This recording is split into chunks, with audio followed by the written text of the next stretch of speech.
moment to introduce Professor Lawrence Barron, who served as the Nessetier Chair of Modern Jewish Studies at San Diego State University from 1988 to 2012.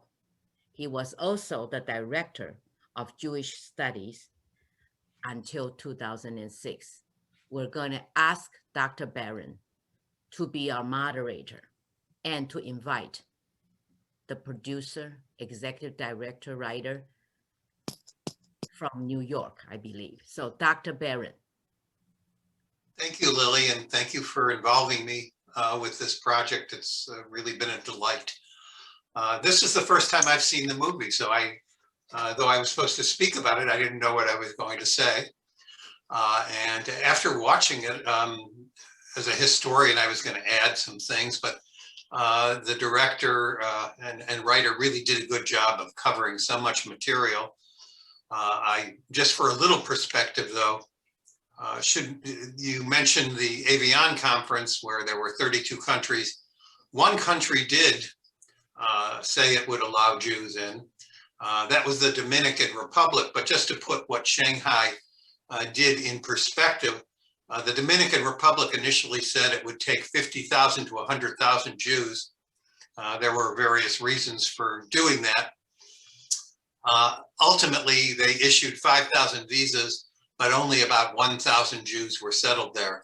By comparison, Shanghai admitted 20,000. One other thing that people might wonder, why did the Japanese allow this to occur? As late as 1941, there were Jews coming in between 39 and 41 coming in from Eastern Europe. And there was this ambivalence about anti-Semitism. The Japanese, like the Chinese, didn't have much experience with Jews until this period. But when they fought the Russians in the Japanese-Russian wars, they picked up on the protocols of the Elders of Zion and the anti-Semitic theories of a Jewish worldwide banking conspiracy. And there were two schools of thought within the Japanese government. One was, if the Jews are so powerful internationally, maybe we should cater to them. And if we're good to the Jews, they will persuade the United States not to get involved in what's going on in Asia. And that's why Pearl Harbor ends that dream, because they thought that the Jews were so strong that the United States would not go to war with Japan. And the other group of Japanese generals thought that Jews were very dangerous, and they're the ones who then prevailed after 1940, late 1941, early 42, and that's what ultimately led to the ghettoization of the Jews in 43. But I want to turn now to the director, writer, and producers of this film. Renee Balcher is best known for being the head writer and executive producer of the iconic television series Law and Order, and the co-creator of its hit spin-off, Law and Order: Criminal Intent. He has won an Emmy, the Peabody Award, a Writers Guild of America Award, and 4 Edgar Awards for his television work. Carolyn Shu Balcher has produced 5 films. Along with Renee, she was nominated for the Madrid International Film Festival's Scientific and Educational Filmmakers Award for The Drowning Sea, Above the Drowning Sea. And so what I'd like to ask both of you is, why did you get involved in making this particular project? What connection did you have, either personally or professionally? And could you talk a little bit about what it entailed to put all this material together? Yeah, well, just before answering that question, I think it was a little information about, was it Ecuador? That they agreed to settle Jews, but for a price of $10,000 each, which was far beyond what any refugee could pay, especially after the Nazis basically picked them clean. So it was a kind of a, I think it was not a genuine offer. And also some things about the Japanese that they had been informed. Their experience was with Jacob Schiff in 1904 during the Sino-Russian, or the Japanese Russian War. The Japanese were losing, and they were in search of money to build a navy. And the only person who would float them alone was Jacob Schiff, a rather well-known banker of his day, floated them a loan of some hundreds of millions of dollars, which allowed them to basically beat the Russians. And that's where the Japanese got the idea that, gee, the Jews are very powerful, and that's either a good thing or a bad thing, depending on which side of the line they were on. But Karen, you want to talk about the origin of the? Well, the origins of the film began through a personal connection of mine had come to me and said, oh, in China, we were about a year away. We're getting ready for the celebration of 70th anniversary victory over Japan. And there were a few companies who were looking to produce films in honor of this. And she said, your husband's such a terrific writer and filmmaker, he must have a story. And indeed we did. Renee and I had often discussed the films that had been made already about the Jews who had gone to Shanghai. And often what we realized is it was totally from a Western perspective, from their perspective, never taking into account that they were given hospitality by poor Chinese who were also, on the run from various places. And they shared whatever they had with these people. And there was never the Chinese point of view, in spite of everything taking place in Shanghai. And so this was a great opportunity for Renee and I to, do this film. And could you talk a little bit about what it entailed to make this film? It seems so broad. It seems like you had to locate lots of people and amazing sort of archival work. So could you talk about how long it took you to make the picture? And yeah, it took. Let's see. We started the research in 2014. The film was finished in 2017. Obviously, it missed the deadline. it missed the deadline for the 70th anniversary of the end of World War II, but that was kind of an unrealistic deadline to begin with. We shot in some 6 countries over 4 continents. If I'm counting right, maybe I'm not, but tracking down the witnesses was actually kind of the easiest part, because once you met one former refugee, they knew everybody else. So, the trickier part was finding people in China who had interacted with the refugees, because the Shanghai Jewish Refugee Museum was helpful, but also through some contacts through Carolyn's family and personal friends who helped us locate some relatives. There's at the end of the film, there's a story of these 2 women who were friends as children. And, we often get the question, well, why did they stop communicating after one left and, the other one stayed? Couldn't have they found each other? Or certainly the woman living in the United States could have found her Chinese friend. Well, people tend to forget what was happening in China at the time with the Great Leap Forward and the Cultural Revolution. Also, there were no phone directories and to track people down. And also, it would have put the Chinese woman in great danger to receive a letter from the West, especially during the Cultural Revolution, or to know that a Westerner was trying to contact them, and also just for them to reach out to any Westerner. Well, in that time period, you couldn't even talk about having knowing someone in the West. Yeah. That would put you in trouble. So, but anyway, so doing the interviews across this variety of countries, obviously there were some logistical things to figure out. Shooting in China was kind of an adventure, trying to get the proper visas, and whether we'd be allowed to shoot here or there. There was the bureaucratic entanglements, but we found that actually if we just ignored the bureaucrats and just went and asked for help for people on the street, they were quite happy to help us. For example, we wanted to shoot a sequence on the Yangtze River where it branches off, and the Huangpu River goes up to Shanghai, and we wanted to shoot out on the water. And our Chinese sponsors, the Shanghai Media. Shanghai Media Group, said, "Oh no, you can't shoot there.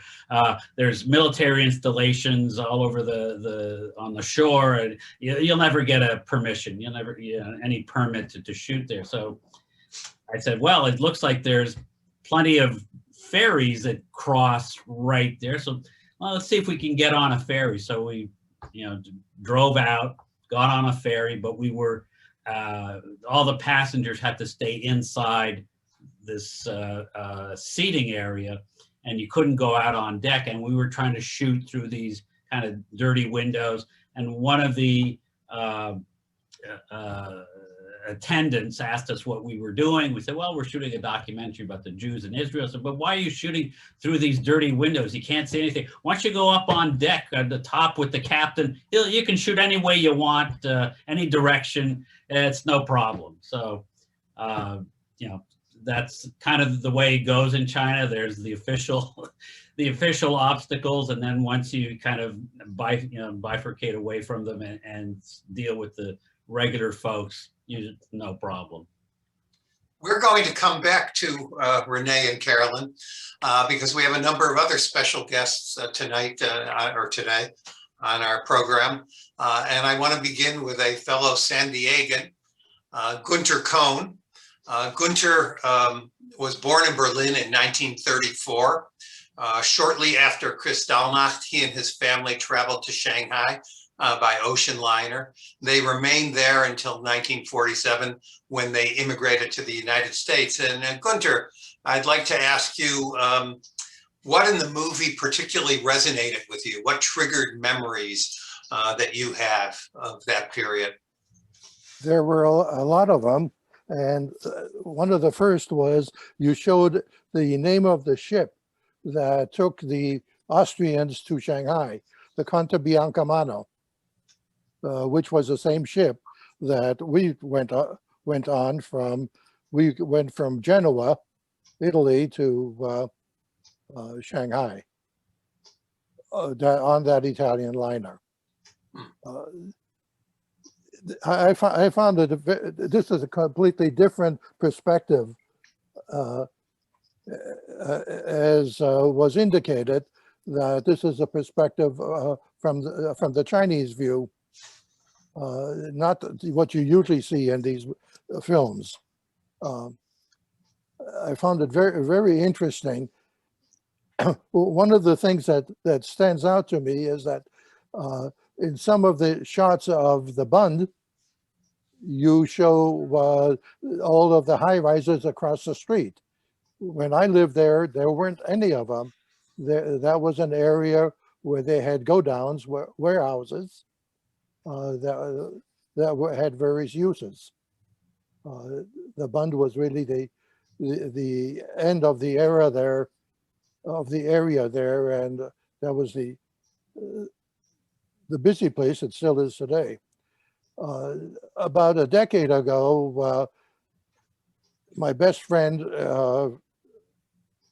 who the two of us grew up together and were best friends in Shanghai, we took our wives and took a trip to Shanghai, to China, and that was the first time that I really got a chance to do some traveling in China, because during the years that I lived there, we never went anywhere for various reasons. One, because of the wars, and two, because we didn't have any money to go anywhere. So, but what I thought about as this film finished is how lucky I was under the circumstances. When we lived in the French concession until we had to move to the ghetto area. That was in May of 1943. The proclamation establishing the designated area, as they called it, was published in February of 1943. My parents, together with another family, were able to buy a house in a lane being 5 or 6 or more houses next to each other, and we were lucky in that it was a house of a total of about 4 rooms.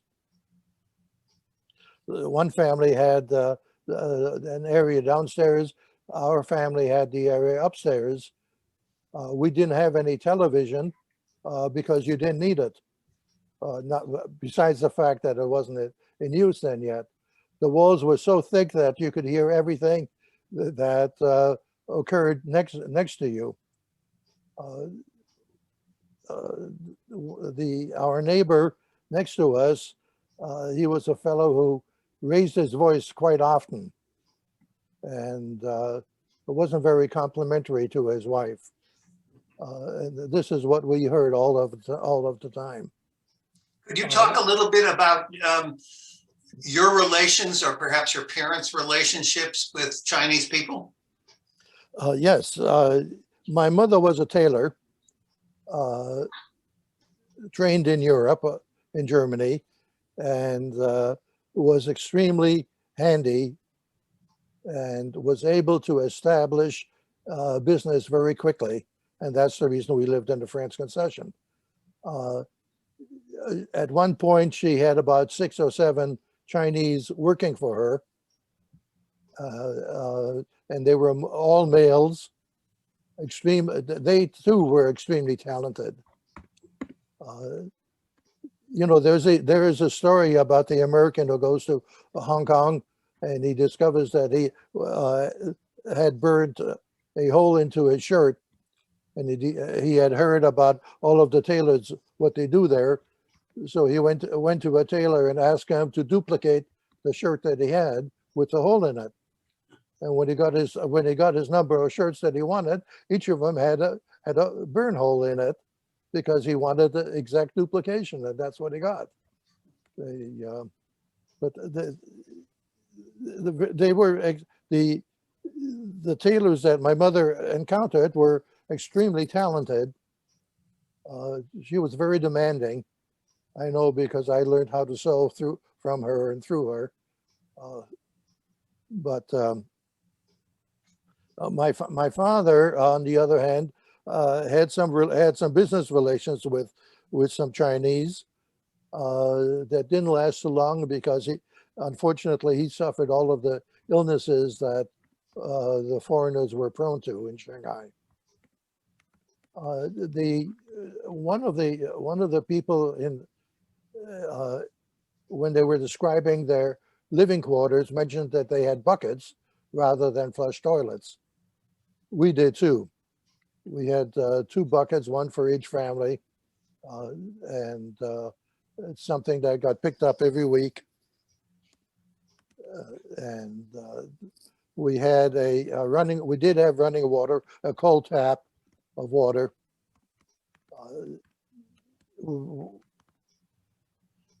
We didn't have to bother with showers because we didn't have one. Occasionally, my father, from time to time, volunteered his help at the communal living spaces called the Heims, Heim being the German word for home. And this is where numerous people lived in one room separated by sheets. So they really had no real privacy or anything. And it was in the Hongqiu area, which was the area that was really damaged by the Chinese in their philosophy of scorched earth, not leaving anything for the Japanese to use. And he volunteered at one of the Heims, and that gave us the opportunity to go over there and take a shower on occasion. I'm going to move to another person, but again, people will get a chance to ask questions to Gunter in our Q&A period. Esther Benjamin Schifrin was born in China to a family that had flourished in Shanghai for 5 generations. They were interned together with enemy allies for 3 years by the Japanese during World War II. And in the communist era, they were forced to relocate to Hong Kong and then to Israel. She has lived in South Africa for many, many years, then Canada, before moving to Los Angeles. Esther, could you talk about how this film resonated with your own experiences and add your memories of your relationships with the Chinese? Do we have her? I'm not seeing her. All right. Okay, it's done. Hi. Hi. She is. Hi. Well, I'd like to congratulate the producers, and the footage was absolutely stunning. It brought back a lot of memories for me. There's a lot that I could add to that as well. I really applaud you for what you achieved here. A lot of this has not been told the way that you told it. I myself am a public speaker and a writer, and I have many connections with people who were in China at the time and have written books, and none of them have done what you've done here. It's really very, very good. There are things that I'd like to add here. The Sassoons, the Kaduris, we were there for 5 generations, my family. And when the refugees came, the Sassoons and the Kaduris and the Hardoons and my family, the Benjamins and the wealthy Shanghai people, and we were very wealthy at the time, they all helped the refugees. They started the school. We did everything for them until we ourselves, as British people, were interned by the Japanese for the 3-year period duration of the war. I won't even dwell on that, but we really lost everything material as well as optimum health because they stripped us completely and we never had any compensation afterwards. The Japanese denied any culpability at all times. I'd like to say that when we tried to leave China, and we reluctantly kicking and screaming because we loved China and we interacted with the Chinese all the time. My father had Chinese staff working for him. And my father spoke fluent Shanghai dialect because they were there for that long and interacted for that much time.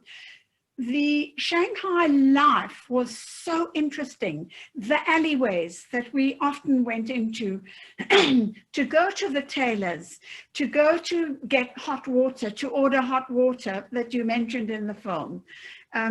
Which I've described in my book extensively, all of this description. Also what you've described as the buckets were the honey pots that people bought. And in the alleyways, you could buy the most decorative ones. They were absolutely gorgeous, lovely even as an ornament today. And they would be collected every day and they would be taken to the wharf and taken to the fields where the vegetables and everything were grown that were brought back to us. And so we never ate anything that hadn't been sterilized in permanganate of potash, purple water to protect us. Everything was boiled. Everyone, the Chinese and us included, had to have inoculations every single year against typhoid, cholera, yellow jaundice, everything. So there was a lot there, and I would love, the fact that the Sassoons and Kaduris and Hardoons did so much to help the refugees. That was an important part of the Shanghai experience.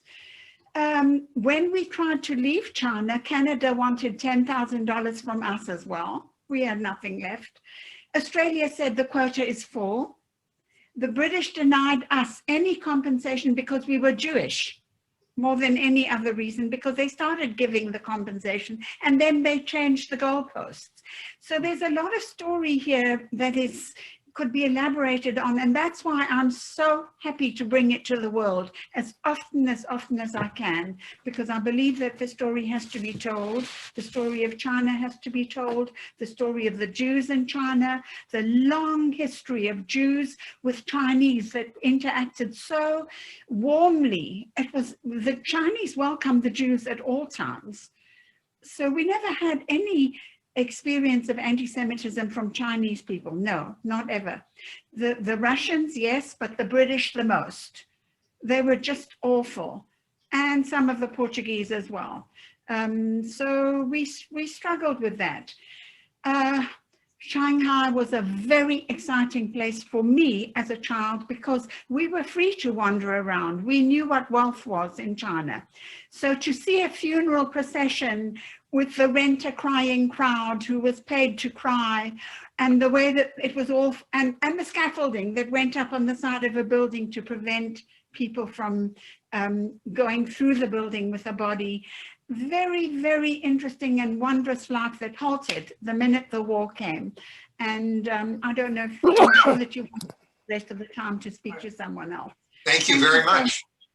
And we'll, hopefully we will be able to come back to you as well. May I make a comment? Sure. You mentioned buying hot water. I have The what? I have the wooden chip that you used for that purpose. Carrying it on their shoulders. Well, Hey, we did- ho, hey, they never we, spilled a drop of water. Right, never dropped it.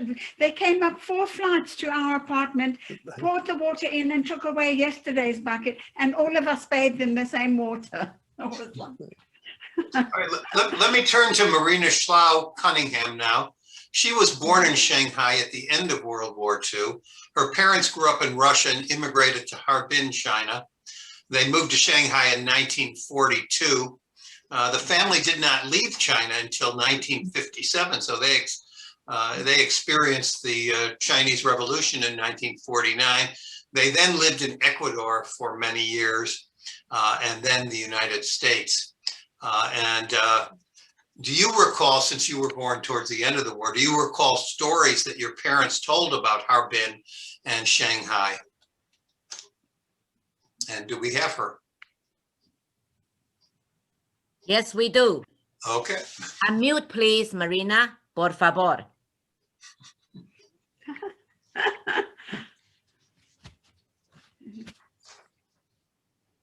Unmute, please, Marina. You're unmuted. We can hear you. Okay. Okay, sorry. I'd like to speak a little bit about the movie. I was extremely impressed having seen some other movies, and I probably had the same reaction some of the other people said. This was very professionally done. And I especially like, technically, it was very professional. I liked the historical context of the movie because including the animated parts where you obviously couldn't find film, but how you jumped from intersected China of now and the China before with animated parts. And technically it was lovely, very wonderful to see all the Chinese included in the film. I do have one thing to tell Renee, but Ecuador did accept 4,000 refugees from Germany and other parts of Central Europe. They also had an angel kind of person, an Ecuadorian consul who gave visas. So, and there is a movie about it. It came out recently. So Ecuador was one of the other countries, and Ecuador did not really have an immigration, official immigration, but they did allow these Jews who did very well in Ecuador, and there's still about 2,000 Jews. And the other country I heard is Bolivia that also accepted Jews.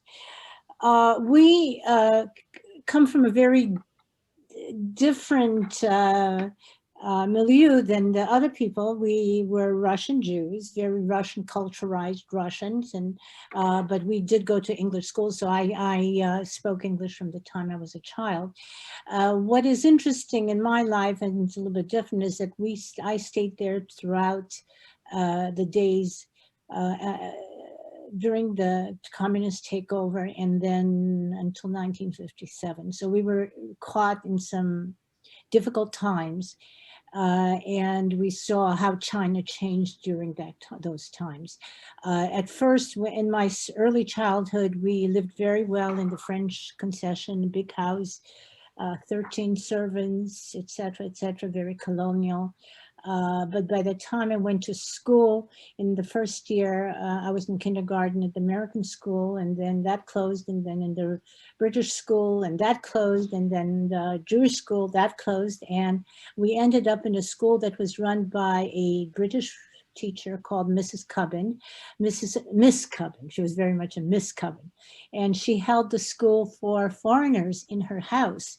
And there were usually about 30 or to 40 children there. She hired 2 or 3 teachers. We studied French, lots of British stuff. And a lot of the kids were European kids whose parents were still living there, some Russian kids, Jewish kids that went to that school. That was our only education, official education, with a lot of gaps in it. But there were other things that were happening. My father spent 15 months in jail, in prison. He was arrested for being enemy of the people, for being a capitalist, and he wasn't just the only one. We're lucky enough that he was able to get out. My father, you heard the problems about stateless people, and my parents accepted the Soviet offer to give him citizenship during the war, and he took it on. So did many other Jews. At that time, it helped them, but later on, it became a problem because the Soviet Union really wanted us back to the Soviet Union in the 50s, and it was very difficult to get a visa to get out of China. My father's experiences were certainly much better than those of the Chinese. Chinese people who were in business, who were, quote, enemies of the people, were mostly executed. And every day, and I remember that very well, that we would, because we lived sort of at the end of the city, we would see these buses full of people, and they had a bell, so you could hear the ding ding of the buses, and they were taking these people outside of town to execute. That was completely everybody knew about it, and we saw a lot of things happening that were quite awful. What did happen, though, all the beggars you saw, the German Jews saw during the 30s, the 40s, were gone. The communist government really cleaned up the city. There were no more children being thrown out to die. The things became much cleaner. The health system started, and there were many more advantages for women. For example, women people could get a divorce. Women, they disallowed they would take women's feet and they were bound, so that women had little tiny feet, which was considered very sexy. That became a crime to do that, and many other things that the communist regime did do. Education became much more widespread. So you have to look at this in both ways. China was ruled by all these foreigners, and we lived so well, and there were so many poor people, so many beggars. So, I can understand very much why they wanted to get rid of the foreigners. I also want to tell you that because there were so few foreigners left by the time we were leaving, is that we interacted with the Chinese a lot. We spoke Shanghai dialect, our neighbors, other friends, and it was just, there was just no difference of, with the way we treated them or they treated us. The only problem was that by the end of the time in the 50s, some of them would get into trouble dealing with us. They would get into trouble from the authorities. But the other thing is I have been back to China many times. I spent my life in academia. I ran a large international program at one of the universities in New Jersey, and we established all sorts of relationships with Chinese universities. And they love my story. They love the fact that the Chinese did so much for Jews in China, and they call themselves the Schindlers of China. Schindlers of China. Thank you. I need to cut you off a little just because we're running a little slow on time, and I've got one more Thank person. you for having me, and thank you, Lily, for doing this program, and the future for this. You'll have other things too. Okay, we have someone who Lawrence, got it today. Lawrence, can I just jump in for just a clarification that ahead. Marina actually brings up? And it's a question on the chat room, in the chat, did a lot of Jews stay after the war? And at first, the Jews were kind of left alone because China was going through a lot of turmoil. But in 1951, Mao invited the foreigners to leave. And though already many Jews had left, some had stayed because, as Marina just said, they felt comfortable in China, and for some, that's all they knew. But as difficult as it was for the Jews to find passage out of Austria in the 1930s, it was just as difficult for them to find countries that would take them after the war. As you recall, one of the witnesses in the film, Mr. Eisner, said that he was brought by ship to San Francisco, put in a closed train, taken across the U.S., and then shipped back to Austria. So that was very typical. And Israel also, was in its infancy. It was at war. A lot of Jews didn't want to go back into, sort of jump into the fire out of the pot. So many Jews who wanted to leave could not. Marina, who left, her family left in 57, was certainly among the last Jews in Shanghai and in the country. There were a couple, there were a few who stayed, who joined the party, who became quite well known. But anyways, I just wanted to amplify on that. Thank you. Can I just add Thank you. a couple of words to that? Yeah, I didn't obviously go into that, not enough time, but we stayed in Hong Kong for a whole year waiting for a visa until 58. And we were rejected by every single country. The United States did not have a Russian quota because of the McCarthy era. Australia, we were rejected. We were rejected by Canada. We could have gone to Israel, but Israel was difficult at that time. My mother really was scared to go there, and Ecuador thing came up only because my father knew a Russian man who bribed an official to get us a visa to Ecuador. Ecuador was no longer accepting refugees. Thank you.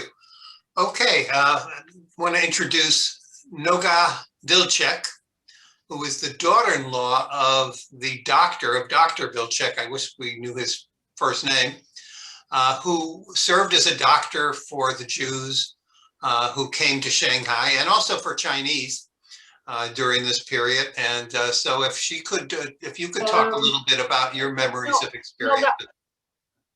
Noga is asking to be excused. Okay, all right. Okay, thank you You're for excused. the understanding. Okay, we have some questions here that have come in. If you have more for the chat room, let us know. But one of the ones which has kind of been addressed is how much Chinese did the Jews learn to speak? And it seems some of the adults did. What about the children who went to schools? Gunter, did you learn Chinese? Or Well, you remember all these witnesses who are here and who were in the film were all children at that time. I'm saying, yeah, so, Yeah, the adults are no longer with us, right, so, right. uh, So Gunter, if you can unmute.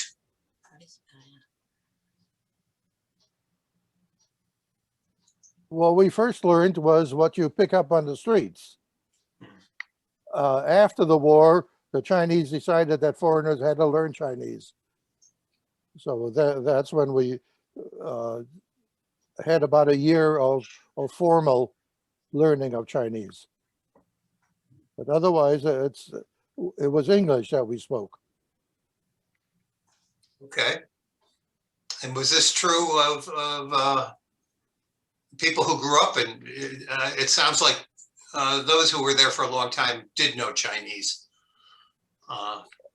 Anyways, I have a question here, or actually it's a comment, which is from Jonathan Schulman. He says, I co-produced a documentary about the Jews of Kaifeng some years ago and appreciated that you included their story as part of a long story of Judaism in China. I wanted to ask you to comment on your choice to bookend the film with the refugee challenges we face today. I thought that was very powerful in starting the story you shared and then in ending it, and what obligation we have towards refugees today as fellow human beings. So that's to Renee. well, at the time, obviously, when we made the documentary, it was very much in the news. And, you know, I start from the proposition that, you know, at one time or another, we were all refugees, immigrants, whether we came out of Africa 60,000 years ago or whatever. And we were all dependent on the kindness of strangers. And that's probably the common thing that unifies us, and it's something people easily forget. You know, even the America First people, and you know, who think, you know, the immigrants are just people from, you know, from you know, people of color. You know, we're all immigrants, we're all refugees, and so, you know, hopefully we wanted the film to have an audience beyond the obvious constituencies, and that, you know, this was a starting point, that this is a problem that is with us now. It's maybe not Jews and Chinese, but it's still the same, you know, the same Gallup polls in 1938 are just the same now. So. Thank you. We have some hands that are raised as well. And so if I can do this, I'm going to call on Fran Zimmerman. Can someone? Move? Oh, there we go. I can't get my picture on. It was. Yeah. It's okay. You can talk. We'd love to see you, but Okay, oh, yeah. there you are. My husband Harry's going to talk. Go ahead. What is Yes, it? this is a lady, a friend we met at the Jewish Community Center, and she was in Austria when the Nazis when Hitler took over Austria, 1938, and she said, as soon as the Nazis came in, anti-Semitism broke out strongly in Austria. It's worse than Germany, and Hitler or Goebbels said this the first day: we promise you two things. We promise you work, and we promise you food. And from day one, they started doing that. And her father said, my God, she said, if they weren't anti-Semitic, I would be a Nazi, because they did bring these improvements. So they managed to get her out. But at that time, anyone in Austria who had $200 could get to Shanghai by rail. That's all it cost. And I guess people didn't believe, I guess it would get that bad, and why go to China? So I just wanted to bring those two elements up. Okay. Thank you. And there was another person who had their hand up, but she's disappeared from my screen. The last name was Ting. I don't know if Mu Ting can get her. Well, we have another one, Ruth Lavore. So if we can unmute her, there she goes. Yes, there I go. Okay, this was wonderful. I have looked into this history ever since I first ran across it in our Temple Solel library years ago. And I visited the Memorial Center in Shanghai, and our guide was a young man whose grandparent was a contemporary of the immigrants. So the young man himself knew quite a bit about them. My question is about the Sassoon family. I know that the last lady who had the reunion with her friend was a Sassoon. No, not but related. The Sassoons are not related.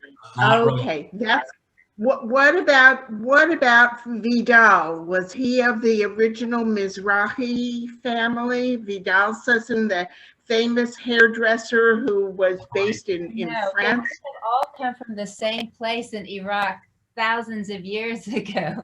But I think later with the diaspora, no, they're not related. I see. Okay, very interesting, because I didn't understand how she was an immigrant from Austria. Okay, I have a question here. This is from Love Zabiler. What cultural aspects did the Jews bring with them from China to their end destinations? Food, rituals, music, language? Is it someone, I don't know if this is true, but is this the origin of mahjong among Jewish women in the United States? It may be, but certainly, yeah, I would think they might have brought a love of Chinese food with them. Yes. You know, so And what things did the Jews bring? Are there things that the Jews brought to China that have remained? I mean, is there a love of bagels or things like this that have remained in China? Well, just you saw the bakery, and that they learned how to bake pumpernickel bread in China. But you know, I have. Well, I know from my father, of course, my parents grew up in Shanghai. They left when they were, well, my mom was 12, my dad was 17. So he always remembers the Viennese cafes, you know, in Shanghai. And of course, there were, according as you know, Uncle Willie, who is in the film, he talks about the, you know, watchmakers, the watch repairmen. And so they brought all those skills to Shanghai. And then, well, the top furrier of Shanghai or in China was the Siberian Fur Company. And they were Russian Jews who had gone to Harbin early on when the railway was being built, you know, from Vladivostok. And then, of course, they made Shanghai their headquarters.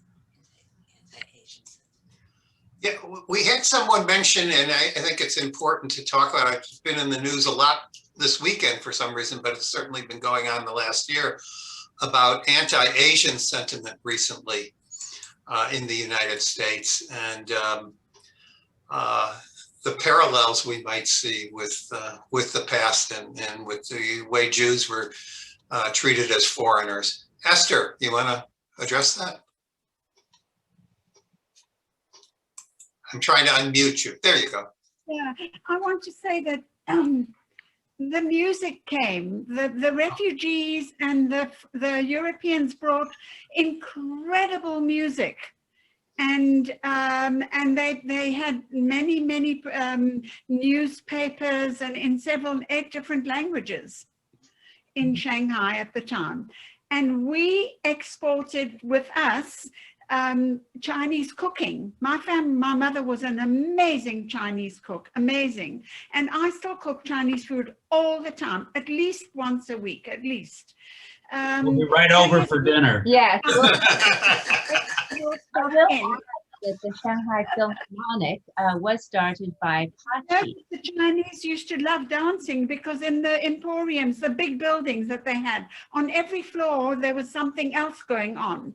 So one of the floors would be like a dancing floor. And in the afternoon, they would have tea dances and people would come and dance all afternoon. The Chinese love dancing. So we shared that with them. But the European music, I think, proliferated in that period because of the European influx. Yes, And there were two comments. One is from someone who's trying to raise their hand, but I guess has given us the comment here, is that people should read the book, The Last Kings of Shanghai by Jonathan Kaufman. And then someone asked, how are Jews looked on today by the Chinese? And one of the things, I'm not a Sino specialist, but I have a dear friend of mine who was invited to China. He's a head of Jewish studies at a number of universities. And Jewish studies is flourishing in China. And there's a great interest in Talmud in particular. This is also true in Korea.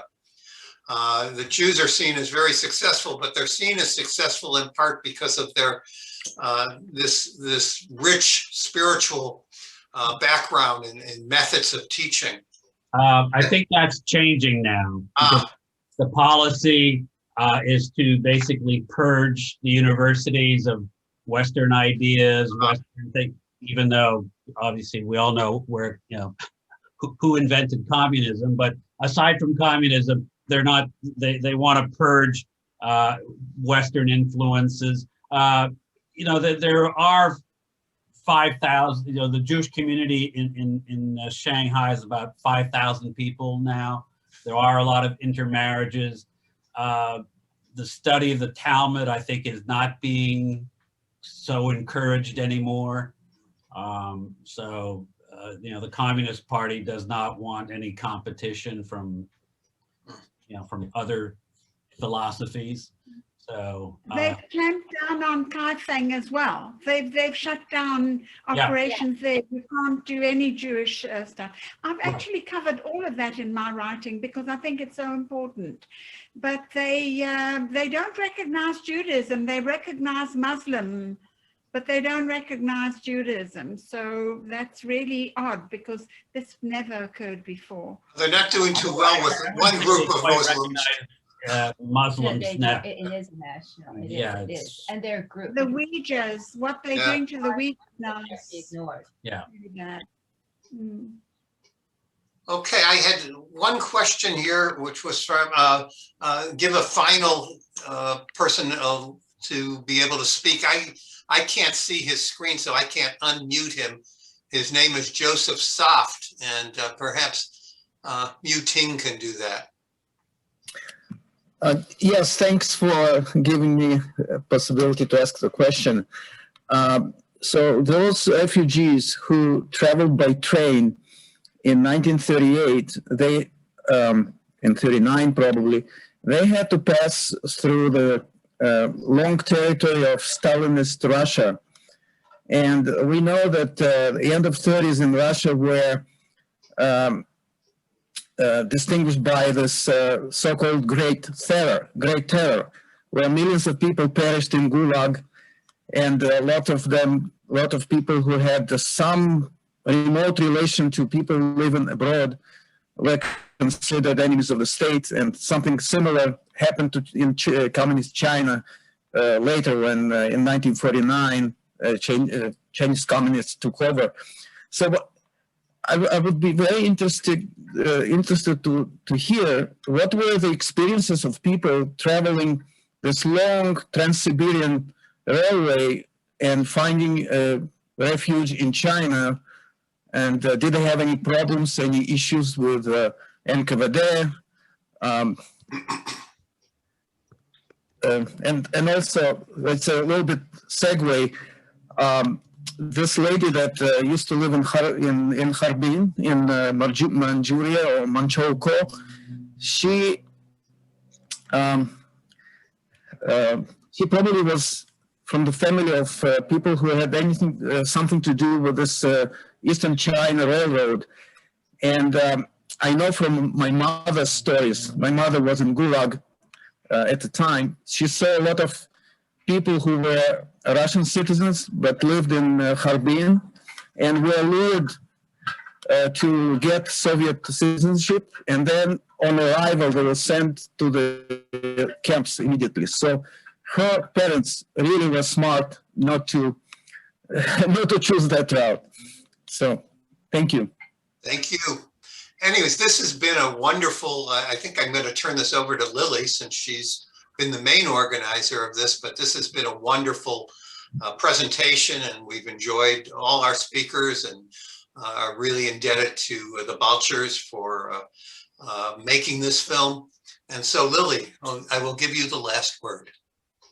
Yes, maybe not the last word. Chinese is monosyllabic.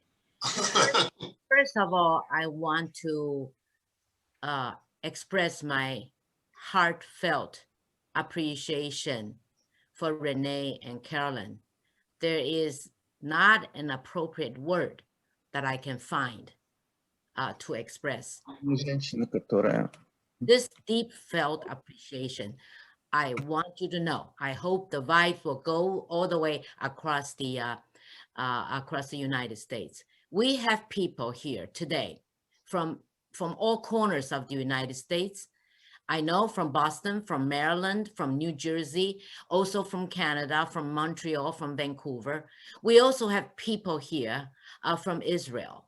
My dear friends, they will show up in a moment, because in the beginning, we started the program with Hebrew, and we started the program with Chinese language, I mean. So once I want to thank Dolly for introducing me to Carolyn first, and then Renee. Okay, Renee, Carolyn, Renee. Her insistence in letting us go through this process was most amazing. The resilience during this time. And then ever since I had the opportunity to talk to the both of you, I've been working day and night, trying to figure out a way to do this. And then my colleagues from San Diego State University, came to me and helped. So the Jewish community in San Diego, including the synagogues and everybody, Jewish studies, they were all here today to witness this very important event. So I don't know what to say, but to thank you again. My friends in Israel, they became so enthralled with this whole thing. They wanted all to come in, but I said, unfortunately, from San Diego State University, we could only allow a few people this time. But you can see the welcome that you got, Renee and Carolyn, and the enthusiasm that we have. So I want to make sure you know that we're going to do it again. This will not be the first time. This will definitely not be the last time. In your honor, we are going to continue a mini series on the Jews and the Chinese, the Jewish and the Chinese. We're going to do that over time. And I certainly hope that you will find time to join us on a future occasion. I've also asked Dr. Barron, Laurie, to be involved with us to curate many, many more such events. This is again something that I vow to do, and I will do it. Now, people, Marina, Esther, my friends from Israel, I want to say Shuli, I hope they can now come in, unmute themselves and join me. Shuli and Noga, would you at least show your faces so that our colleagues Renee and Carolyn can see you? I hope they can. Good evening. Good evening. And thank you very, very much for this experience, that it was so touching, and we're so grateful, because although we know part of the stories, to see the film and to see the way that you put together the history and the stories, it was a real, very touching experience. Thank you very, very much. And we are looking forward for the continued mini series that you, Lily, speak about. And thank you again, Lily, for taking the time to involve us in such an experience. Thank you very much. And next to Shuli is Noga. Noga is the daughter-in-law of Dr. Wilczek. I know she's a little bit shy, but beautiful. Her husband's father was the doctor, not just the Jewish doctor for the Jewish people, but for all people in Shanghai. And she has been so generous with her stories about her father-in-law. And so I want to make sure that we say that. And also through my Jewish friends in Israel, we were able to contact the family of Dr. Ziman. I don't know if they're still here, but Dr. Ziman's son was in contact with me. He is somewhere from Harvard to Rutgers on the East Coast. But if he's around, I want to thank him as well. His father took him and his brother. Oh, yes, Brooklyn, can you show up? I don't know where Renee and Carolyn are. Are you in somewhere in New York? Yes, in the city.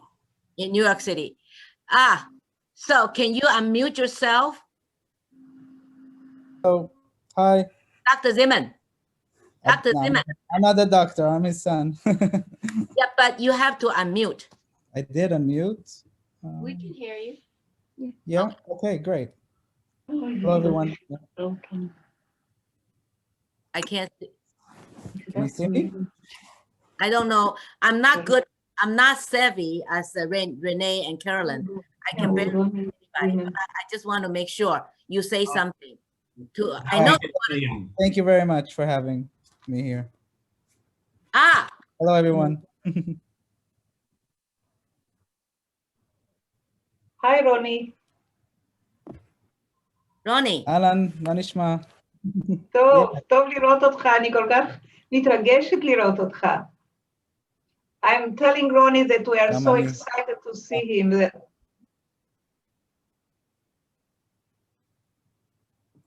It's been an honor to be part of this.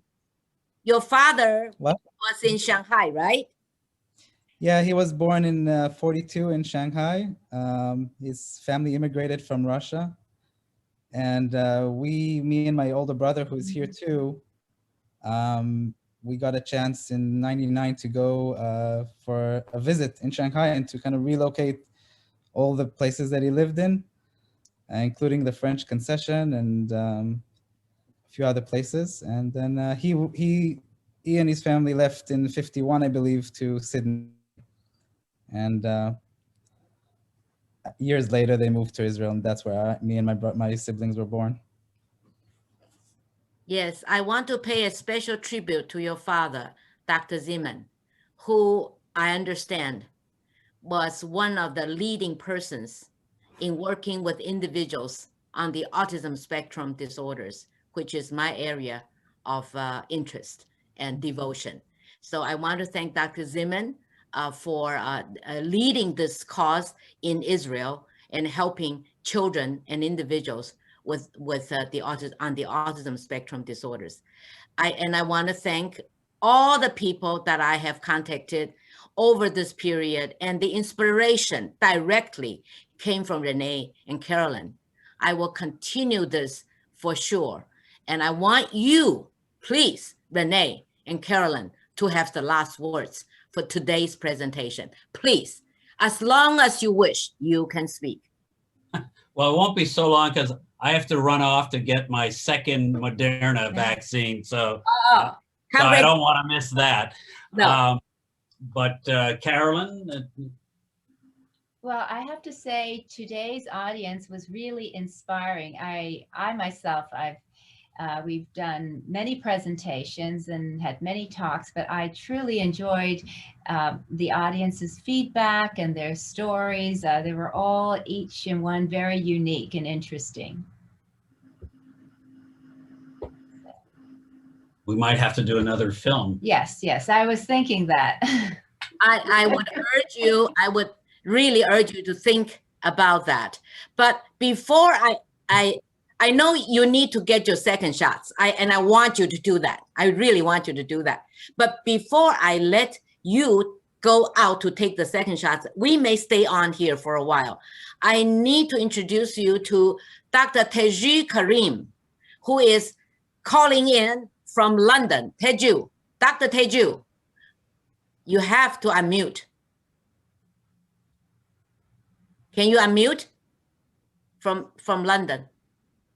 Unmute, Dr. Teju, Karin. Oh, yes. Well, it's to 20 minutes to 9 o'clock here in London. So I'll say good evening. Fantastic.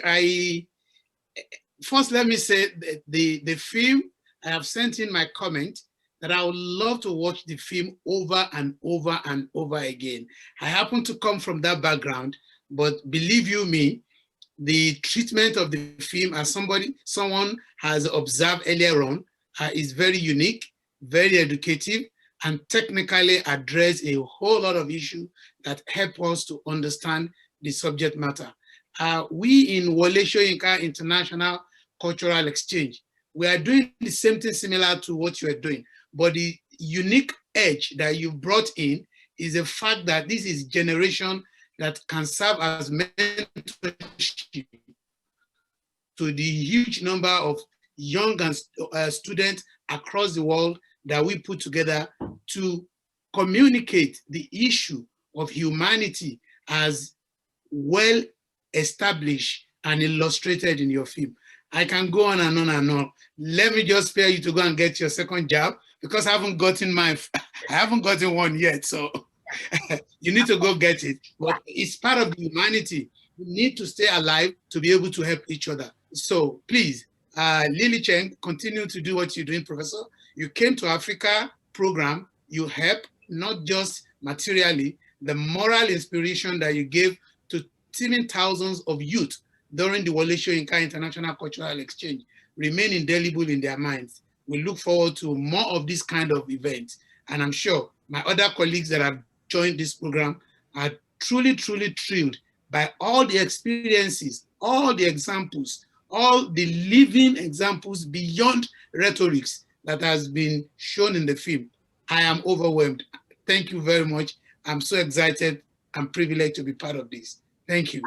So for Renee and Carolyn, I want you to know about Dr. Teju, who is responsible for bringing about an annual program in honor of the first ever African Nobel laureate, Professor Dr. Wole Soyinka.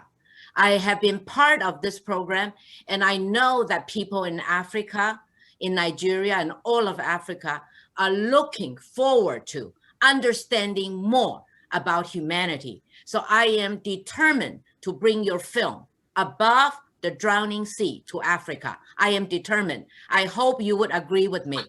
Oh, yes. Together with Dr. Teju is also an award-winning producer, Dr.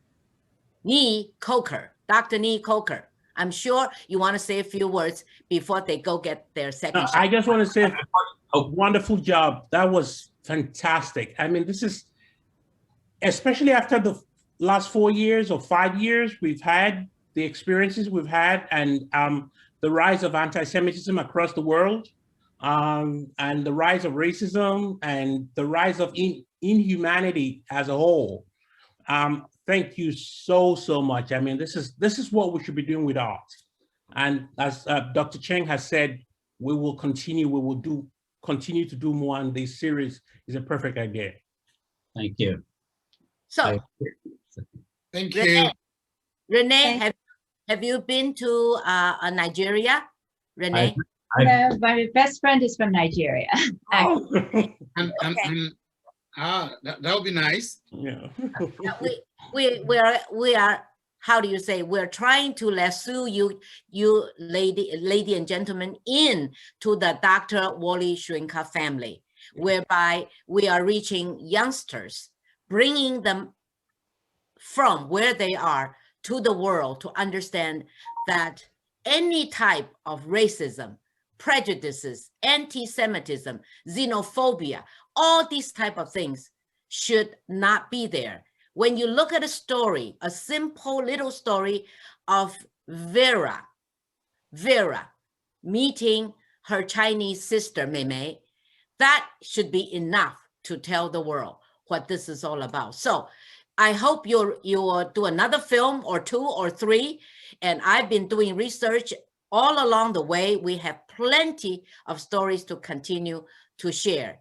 But I also know that today with us, the spirits are strong.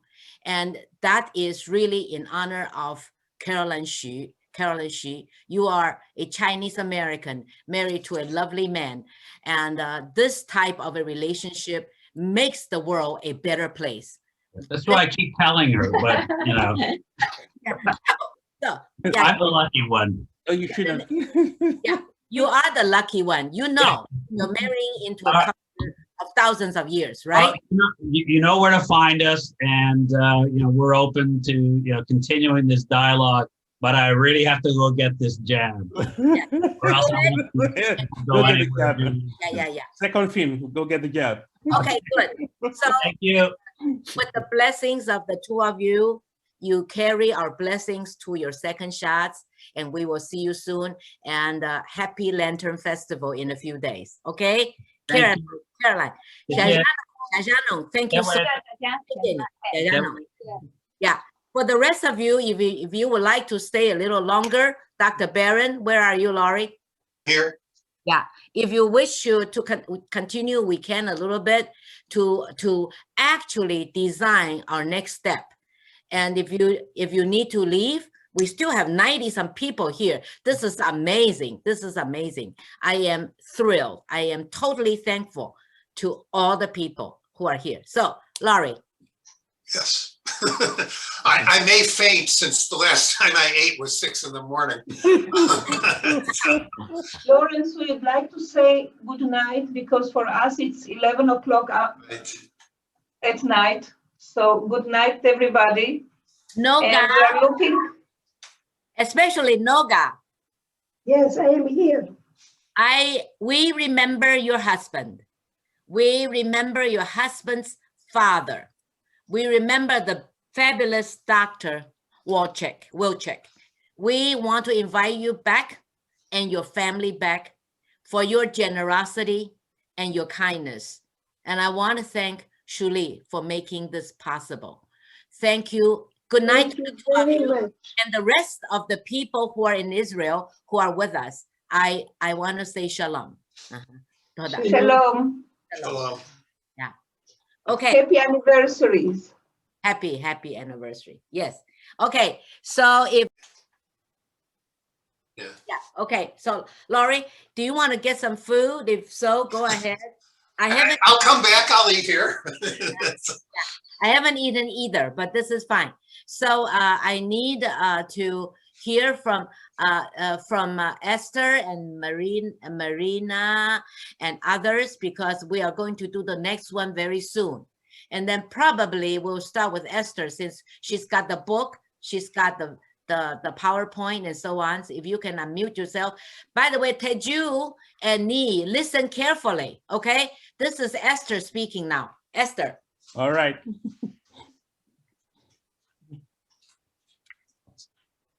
Unmute, please. Unmute, Esther. Please unmute Esther. Yeah, I've sent her messages right now. Okay. She's on mute right now. Okay, now I'm done. Thank you. I was in mute prison. So I have a question. You know, for me, China stayed in my heart for the rest of my life. And whenever I go to a big city and there's a big Chinatown, I'm in there, in the bowels of that area, and just can't bear to leave even. I love the smells. Everything is like heaven for me. I feel as if I'm back in China. I wonder if that's the same for all the other ones who were there as refugees, or even just as people who lived in China for a long time, anyone who had a long-term experience with China. Did you have that same experience? Can you hear me? Hand up if you did. Yeah, people are nodding. Okay. Hi, Esther. Esther and I found each other just recently, although it was amazing how we got to know each other.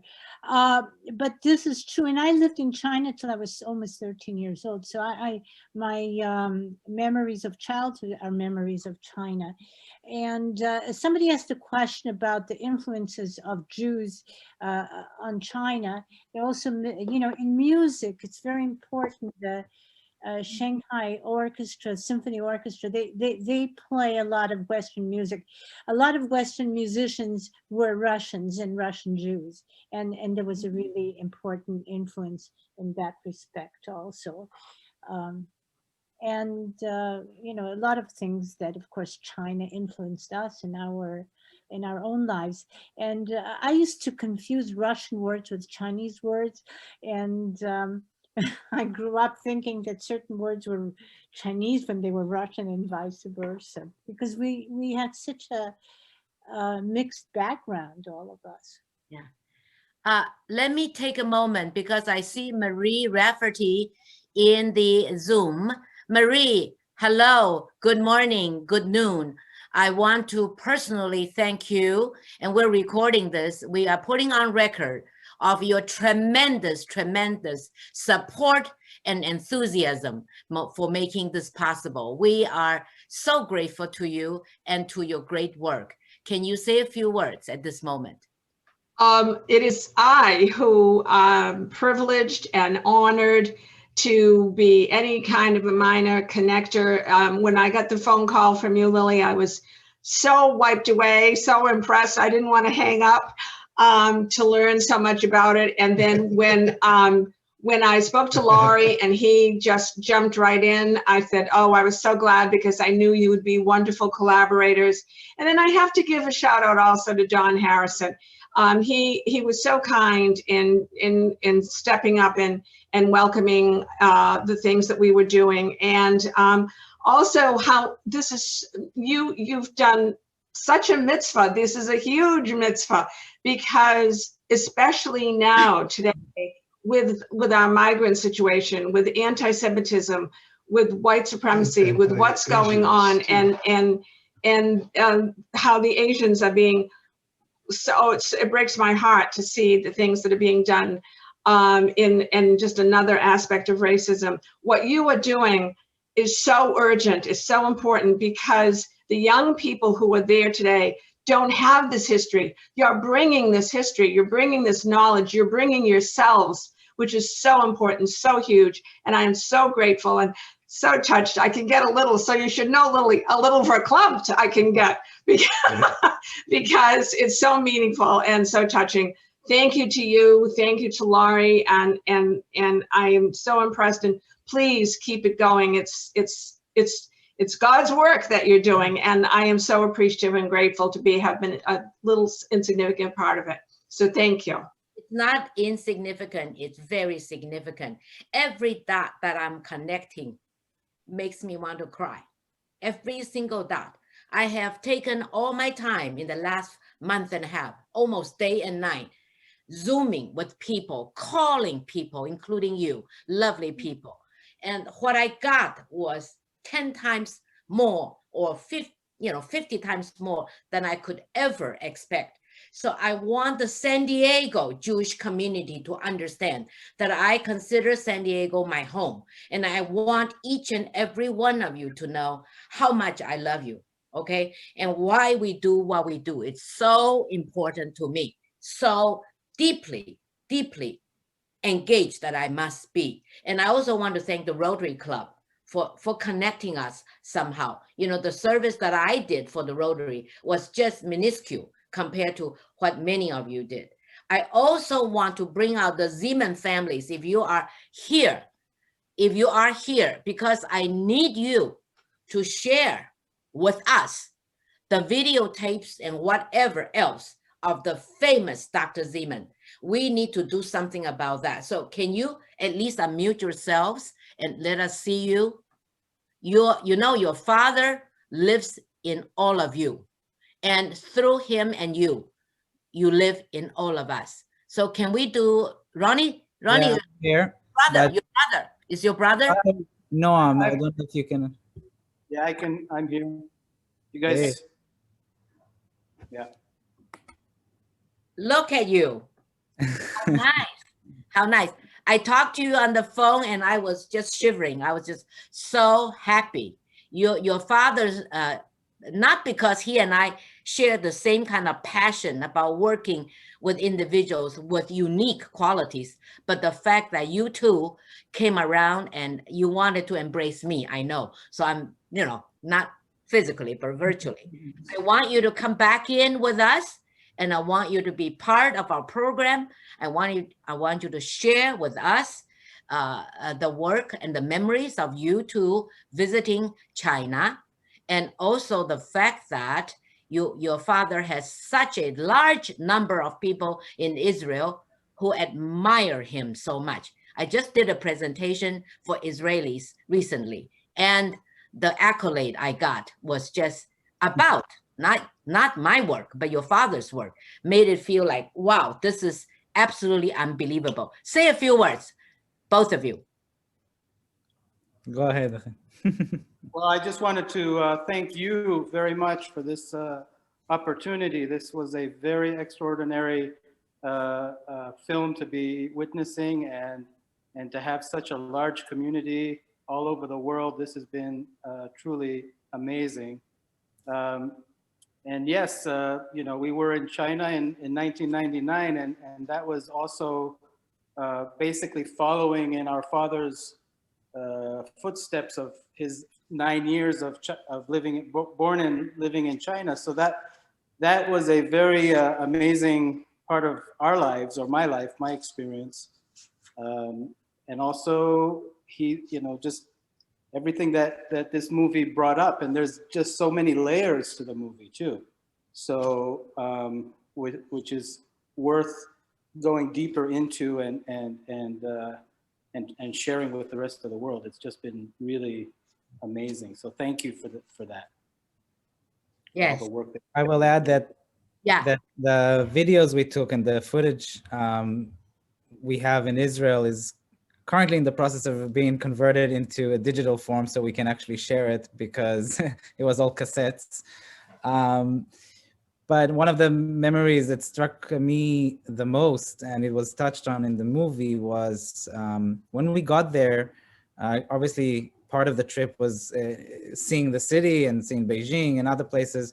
But the part of Shanghai, we really relied on the locals to help us, including, of course, a translator who was with us the whole time. But then everywhere we went to kind of trace the houses where he lived, we needed the local people to kind of help us. And in the French concession, I believe, one of those, the building where he lived is now, was in '99 a hotel.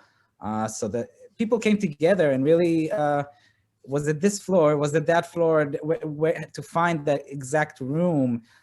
That was remarkable. And then there was another place that we knocked on the door, and there was a lady with a little boy who probably was the same age as my dad at that time. And they let us in their house like strangers. And, it was something that wasn't related to them directly. And that really was remarkable for me. That's wonderful. Yes. And just to add to that, the trip for our father back to Shanghai was extremely emotional for him. And so that in itself, there was a part in the movie where the son shared with the father about when he was back there. That's exactly how I felt, and I think my brother too, about being there with our father, and even finding his older brother, our uncle, had his bar mitzvah in one of the synagogues there that we found in Shanghai, and just the whole journey of that was just also very, very unique. So I hope we can get you guys the footage of that. Yeah, and if you have problems, we have Teju and Ni, both are experts in this area. They can help you make sure that the film can be somehow made it. Yeah. And then we'll do a celebration. Yeah, we will use the film, and we will invite you and others to come in, because we're going to do this mini series because we think it's so important, so important. So thank you. So good to see both of you. and maybe your mother, I don't know if she's around, but it's all great, very great. So, you know, I anticipated having this very long session, and I don't know if Laurie, are you still there, Dr. Barron? Or did he go to have lunch? No, I'm here. Okay, so. I'm also eating lunch. Yeah. Oh, it's okay. I drink tea, so we're fine. Hummus. Yeah, hummus is good. So what I want is, since I am making you kind of the official moderator into the future, I need your feedback. And then I'm making Taeju and Ni as the future producer. So they have to also come in. And then I know that I have already asked Esther that she would be maybe my next speaker, okay? And then Marina can be the next one. And then we have people, the Russian Jews coming down from Harbin, you know, and versus the British ones, and then versus the Baghdadi ones, and so on. We have so many stories to tell. But let me tell you, my research has led me back into many centuries ago, when the Jewish people arrived in China, not Shanghai, but China, so many hundreds and hundreds of years ago. We can do a few things there and here, but we want to start with the people here. And so, Dr. Barron, your thoughts, and then I'm going to ask Taeju and Ni to say a few words. No, I mean, I think it's great. And giving that earlier history, I think is really important. I think the history of the Jews who were before, you know, came before the refugees in the 1930s, I think is really important. In part, you kind of got a little sense of it today. People don't know much about these Baghdadi Jews. I mean, for most of us who are Ashkenazi, you know, there isn't much Jewish history once you get past Europe. And there's this rich history in Arab lands, and these connections, these trade connections that were made, very important. There's a great book about, it's called Plumes. And Plumes is about peacock plumes, which Jews kind of had a monopoly on. And it's just a really interesting story. And these were Jews in the, you know, who were in Asia, various places, either in India, in China, or in Baghdad. And I think that's a real important history to tell of these kind of trade connections. Jews as kind of intermediaries between Chinese goods and Europe is an important story to tell. And then, you know, we have, you know, the Shanghai Ghetto and the entry into of refugees during this period when there were some other places taking Jews, as was mentioned with Ecuador, and the Philippines took about 1,000. But Shanghai is really unique in terms of, you know, I think I saw in a lot of places in terms of one city taking a number of people in. It is clearly the largest effort that was made. Yeah, Esther. Right. So my family was in India for several hundred years, but a lot of them came also from Baghdad to India and then to China. We have Sassoons in our family as well. We're part of that. They used to drop off the last name when it got too long because they'd add all the names. Yes. And my great-grandfather was a ship's captain for probably the Sassoon family. And he was traveling back and forth to China. And just straight after the Opium Wars, they decided to stay on. And they were in Xinjiang province. And then from there, they moved to Shanghai when the registry was open. So my father always told us that we were amongst the very first. He said we were the first. But I would say that we were with the Sassoons, Sardoons, Kaduris. They were all coming at that time as well. So our history is major there. And my mother's family was from Persia. Her father was a rabbi. 1917, they came to Shanghai to take up a post there. So yeah, we have a major history. But nobody ever differentiated there between Sephardi, Ashkenazi. There was no such thing, you know. It was only when we got to Israel that they started looking at that. But we never even told anyone we were from a Sephardi background ever. My father said, if you tell anyone, I'll lose my job.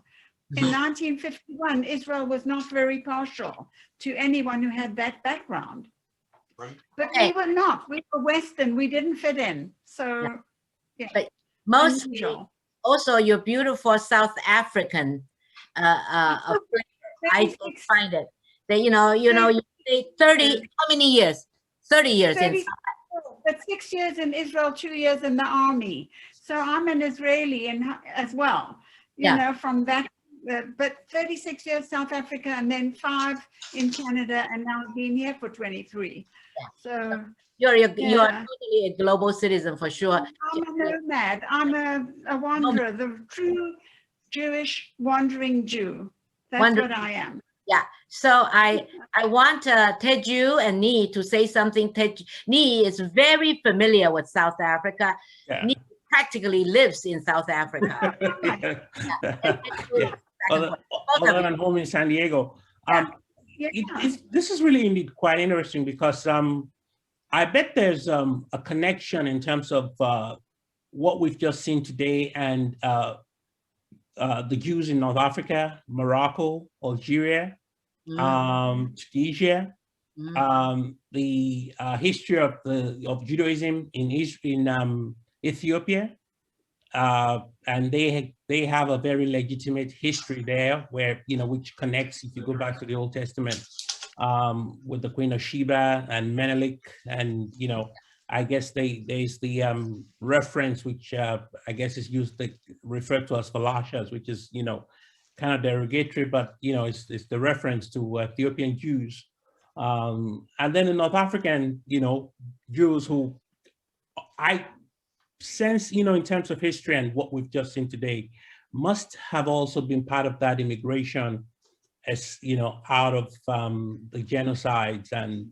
that were going on at the time.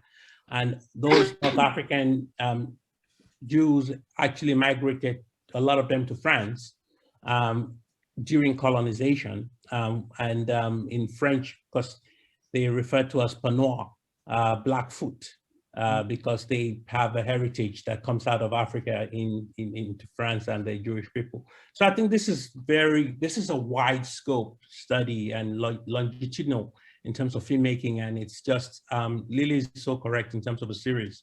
There is a serious series here, and we haven't even got to South Africa yet, which basically yes, Cape Town is you got a large population of Jewish people in Cape Town who've been there from as far back as history recalls. Yeah. You even have some places in Africa which became sanctuaries. Kenya was a place which a number of German Jews went to. Yeah. And though the British interned them for a while because they were German Jews and they were enemy aliens, they also interned them, by the way, in Britain, who had come in 39 and 40. It turned out to be, there's a wonderful movie about this, whose name I'm trying to remember now, but about the Kenyan experience of Jewish refugees. Yeah. Because don't forget, Tanzania was a Jewish colony, and it was it was a German colony, and it was one of those that, when the war started, fortunately it was taken away from the Germans. Otherwise, Lord knows what would have happened in there. Right. Yeah, Teju from London. Unmute yourself. Let me tell him. Thank you. My take in all of these is the mentorship beyond pages of textbook and beyond the technology of online. The human feeling, the personal experience that has been shared on this forum will go a long way to serve a positive purpose for the young ones that we deal with in our own setting. So I am quite excited that here comes a huge potential mentorship forum, platform, material that the young ones can relate with directly. And I'm sure the impact of direct narration, as we have seen in the case of the Zimmerman, and the way Esther has been able to paint her experience of living across the world and finding comfort at everyone where she goes, being able to mingle, will be a huge mentorship for the young ones, especially from Africa. And the excitement for me is that these will become a very good material for our education for those international cultural exchange. I can't find better material to deal with.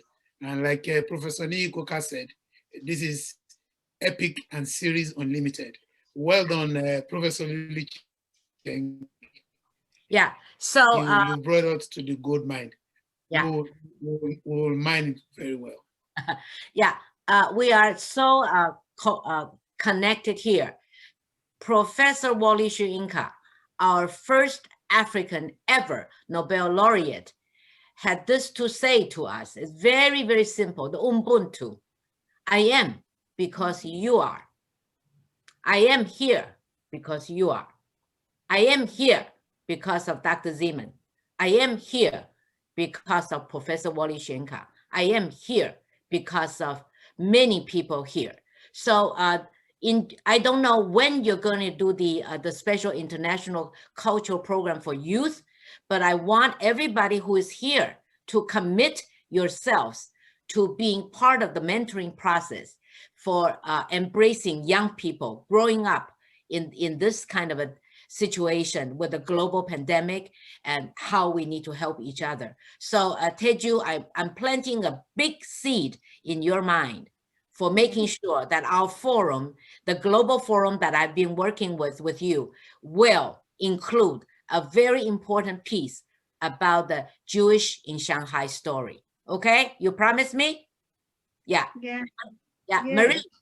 Marie, you had something to say, right, Marie? I think Marina or Marie? Marie, I don't. raise her hand. I think that Dr. Kareem is spot on, just spot on.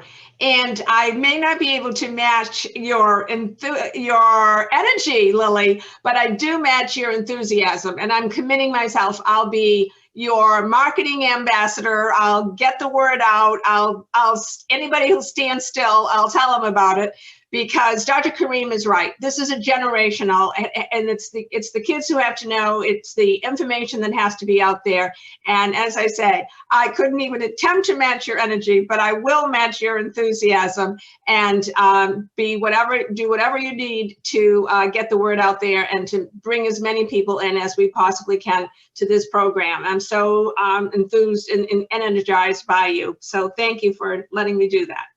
So while we have all of you here still, which is very many of you, we have a beautiful program, March 20th.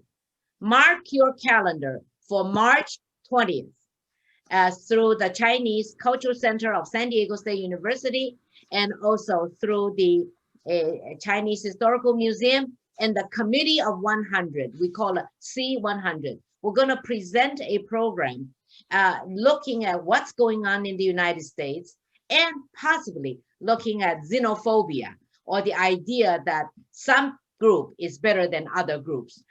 So I want you all to join us March 20th at 10 o'clock San Diego time to do a program that is called the C100 program. Elizabeth, do you have the name or can you share the screen for the invitation? It's called From Foundations to Frontiers. Give me a moment and I can put my screen on.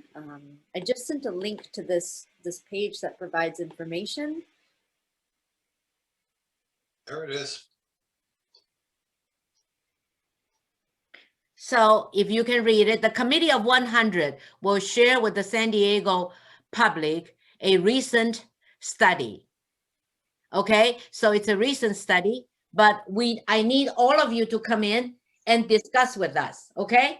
It is not a Chinese issue. It is not a Nigerian issue. It is not a Jewish issue. It is not an American issue. It is an issue about people, okay? So hopefully you'll come in on the 20th of March to join us at 10 o'clock wherever you are, okay? It could be Israel, it could be Long Island, Brooklyn, San Francisco, wherever you are. But I want you to understand this has to continue. And I will work diligently with Laurie and with Esther for our next program coming up very soon, okay? This will...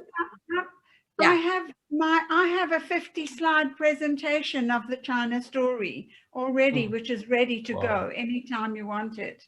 Yeah. It's a 1 hour, you know, it takes an hour to get through that. It takes an hour. Dr. Barron, do you have a problem with an hour? No problem. There's all these things that you're bringing up that I haven't even thought about yet. So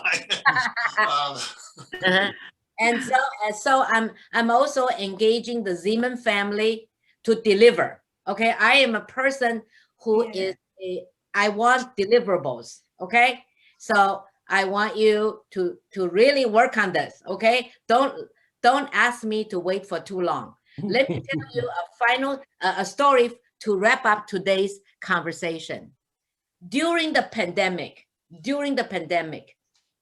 I was introduced to a lady. Her name is Renee Biro, B-I-R-O. She grew up in Shanghai. And she wrote a book. The book's name is After the Rain. After the Rain. She was so welcoming to me during the pandemic that I actually went to visit her, even though her family members actually forbid me from entering her apartment. Wow. She opened the door because she said, Lily, I'm half Chinese. You are like my daughter, I must see you. So I did an interview of her in La Jolla, San Diego.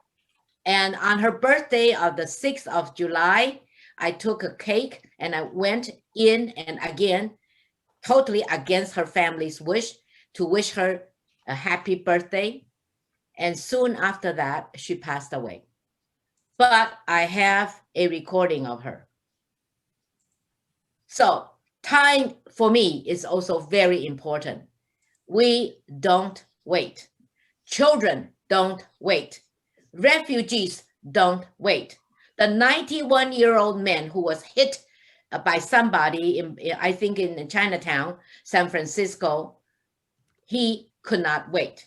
So we must do this with a sense of humanity and continue to do this in the best way we know how. Oh, sorry, I'm trying to look at the message. Judy, would you like to show yourself? Judy?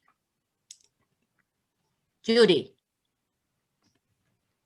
Judy, can you unmute yourself? Hi there. Yes. I know Lori and Marie, and I just messaged Marie and Lori.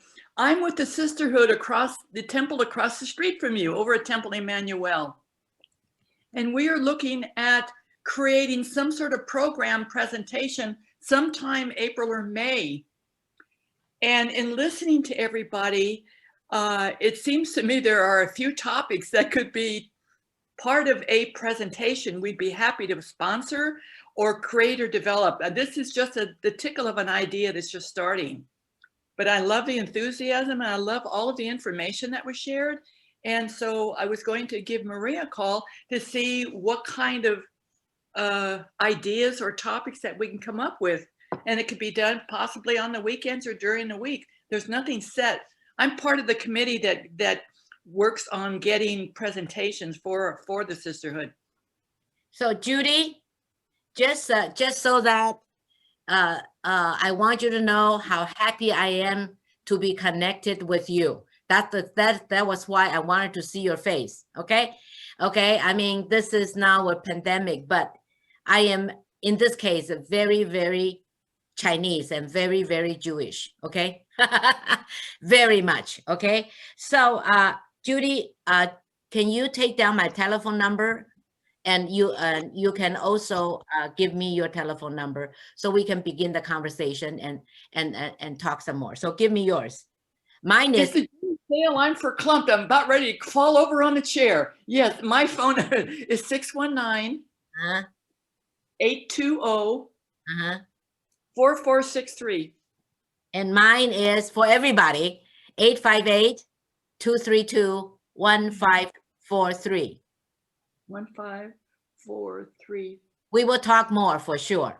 Okay? Oh my possibilities. I love Possibility Junction. I think the sky is the limit, and it's very blue right now, but I know in some parts it's already dark. But the idea is that the ocean is blue, the sky is blue. People should have hope. People in Shanghai welcome the Jews with hope. Okay? It doesn't matter how desperate the situation is. We will always find a way to find the blue sky. So it's very important. Very important. Anyway, thank you very much for the welcome. You are a dynamo. Where are we? You're Where a are we? dynamo. Thank you so much. You're just remarkable. Your enthusiasm and vivance. I mean, I don't know what to say here. It's I fabulous. mean, I think it's you know, it's the word Ubuntu. We are all together. It's important that we understand that. Okay, it's important that we not just that we came out of Africa, you know, all of us, but the idea that we are together. Okay, the Ubuntu concept has to be understood more. So I want to thank you all. We will be together. Interruption. Marina. Just through your thing now, I found a couple of people that I knew their father. The Zeman boys, I knew their father. We were in Shanghai together, and I have pictures of him. He was a couple of years older than me, but I have pictures of him. I remember him very, Bobby Zeman, and Bob, I guess later, Robert, and somebody else. The Russian guy is also going to email to me. It's great what you did. I know you've been planning this a long time, and thank you. And I'm so glad I met you in a very kind of a coincidental way. You're great. You're great. Yeah, you know, I need you to share with the Zemans whatever you have, photos and whatnot, because it is always important that we have a collective memory. Okay? So that is so important. Marina, you're on my mind, on my list. You're one of those multilingual, multi-talented persons that will always be part of our program. Okay, so Dr. Barron, Laurie. Yes. Finally, after an hour and 10 minutes after our designated time of closure, we are about to close. Do you want to say a few words? No, I think you've said it all, and it's amazing what you started, and I'm looking forward to your lecture series that's coming up. Because it's not just that you're going to have. You didn't mention, but you had mentioned to us that there's going to be an exhibit at the museum as well about Chinese and Jews. Could you talk a little bit about that? That depends on how many things we can get, how many films and photos we can get.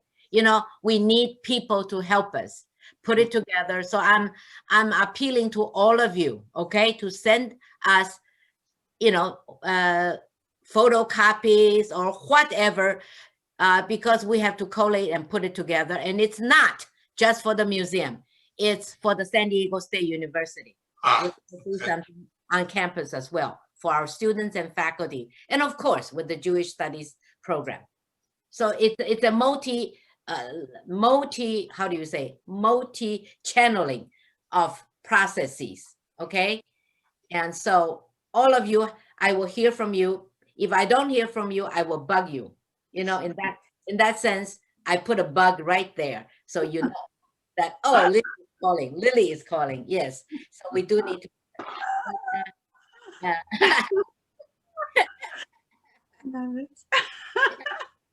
So I want to thank you all, and I will be in touch with you very soon. But I do need Teju and Nii to stay behind, okay?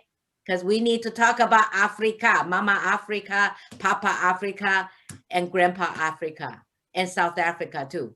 All right? Bye. Thank you. Bye-bye. Be safe. Bye. Bye. Thank you. Thank you. 谢谢小香农。谢谢。再见。再见。再见。That's Cantonese. 多谢晒，多谢晒。Yeah. I'm going. Oh. Okay. Yeah, the Cape Townian accent is still there. It's pretty good. Cape Town. Got that British Cape Townian accent down. Yeah, down. I wouldn't. And Mr. Cohen. Yes. How are you, Mr. Cohen? I would have said Esther was purely, strictly still a Cape Townian. Yeah. I was looking for leave. Shall I leave or stay? Actually, you can stay. And Mr. Cohen is still with us.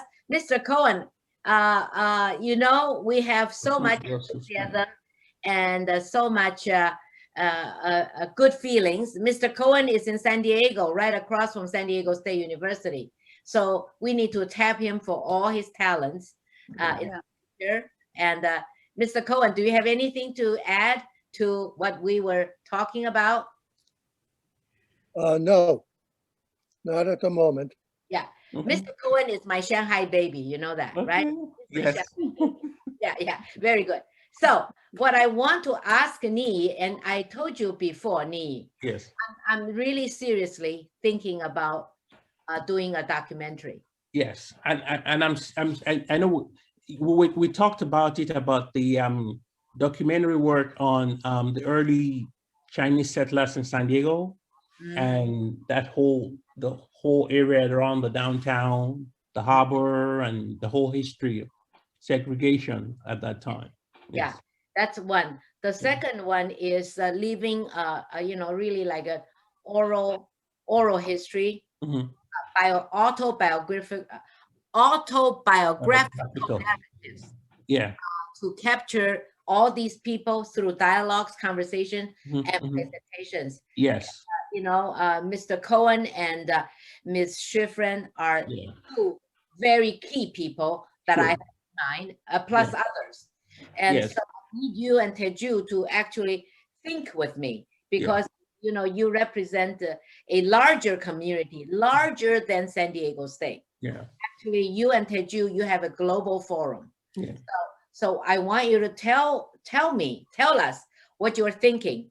And we want to capture every moment we can get. That's why today, everything is recorded. Yes. But we may use the footage, right? Yeah. Yeah. I will go with digital recordings, visual and audio digital recordings. I would start with that right away. We'll start that one. Set it up. Yes. That's, you know, I mean, that's the best way for oral, to capture a lot of the oral histories now. And that way it, you know, it goes through, it's timeless and people can interact with it. Yeah, and then the part about people's autobiography, you know, Esther wrote a book or two or however many. And so these kinds of things, you know, some people can find the book, others can, you know, read about it later on. But if we can have a video presentation, you know, digitally recorded, I think that would be very important. And also, you know, time is not always on our side. That's true. Sometimes it's not on our side. You know, so we have to capture the moment, and also the fact that we have the COVID, and that we need to do it this way. Very good. And so I need actually you to think about it some more. Okay, and Teju, tell us how we could utilize your forum to do more. I can't hear you, Teju. Yeah, just waiting to be unmuted. Yeah, that's fine.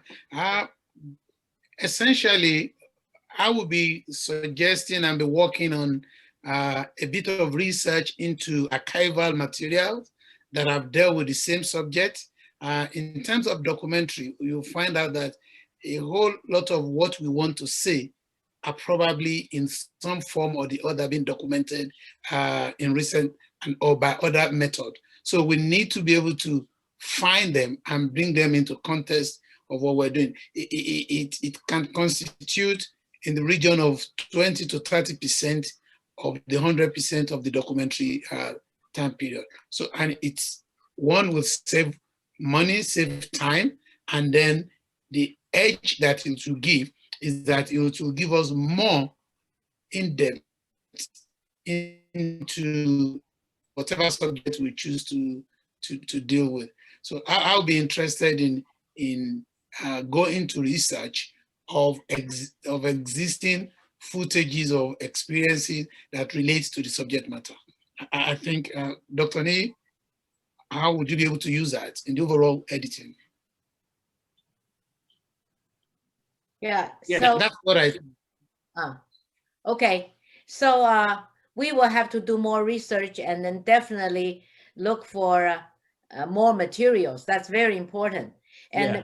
but what I am more interested in at this moment is to also capture people Yeah. who are able Oral to histories, yes. the oral history, and also autobiographical, Autobiographical oral histories and their lives. You know, yes. Esther would be a very good example.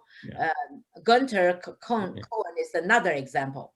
Very different examples, but regardless, Yes. very important. Yeah. Sure, yes, I agree. Sorry if I might come in.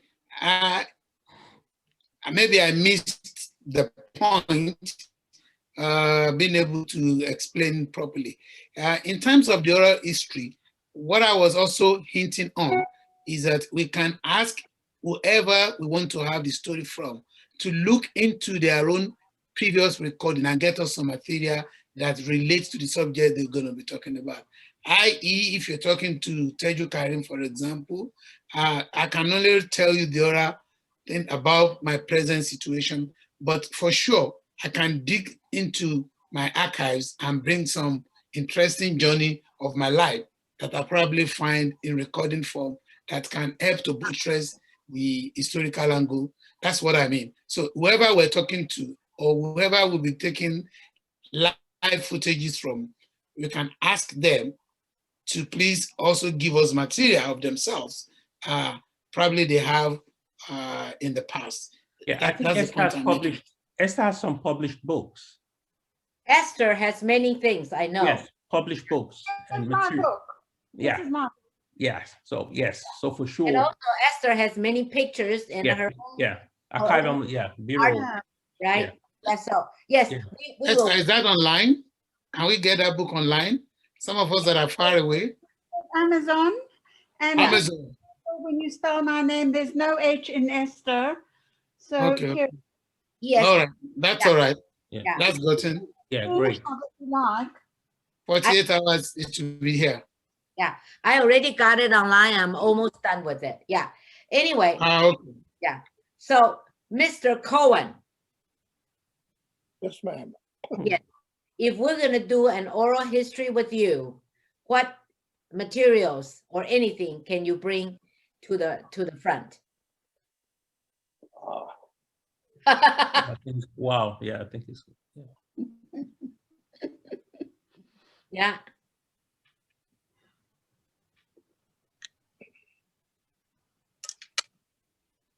Here is a, whatever they call these things. Oh, could you raise it up higher? Raise it. Oh, okay. Oh, okay. Oh, great. Okay. It's got, yeah. Can't see. Right. What is it? It's a drive. External drive. USB. Oh, really? Exactly. This is from an interview done by Yad Vashem in Jerusalem. In Jerusalem? You were interviewed in Jerusalem? Yes, at Yad Vashem. Okay, wow. Wow. That's the kind of thing I was talking about. Okay, got it, Teju. Understand.